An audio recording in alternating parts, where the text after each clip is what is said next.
Hey guys, welcome back to Nothings. But for today's video, we are going to show you how to fix Maytag Dishwasher start or cancel button not working.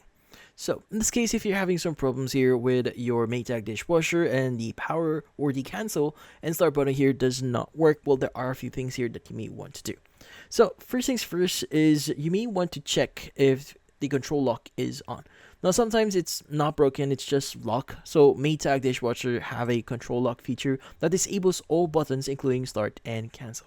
So all you need to do is you just need to press and hold the sanitize button around this area here and just basically press and hold it for about 3 seconds. Now if the panel was locked, this will unlock it. Now if it was already unlocked, this might actually lock it. So just press and hold again for another 3 seconds to toggle it back off.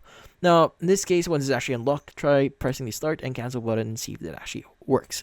Now the thing with this one, this actually exists to protect your dishwasher here, just in case, like for example, small children actually press any button here. For in this case, again, for safety for safety purposes.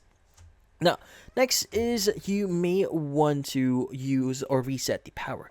Now, if unlocking it didn't do the trick, try giving the machine a quick reboot here. So you might want to go to your electrical breaker panel and just turn off the breaker that powers your dishwasher. Now, wait for about like 2 to 3 minutes. If you can wait a whole hour, much better, and turn the breaker back on once it's actually up. Now, after power resets, try pressing the start or cancel button again, and sometimes a small power glitch can freeze up the control panel. So this step can actually reset things here.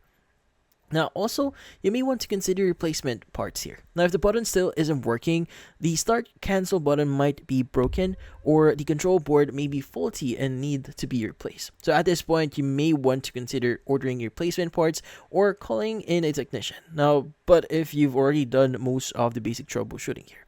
But yeah, so in this case, that's about it. Hopefully this video was able to help you like and subscribe to NFTinspo. Thank you for watching.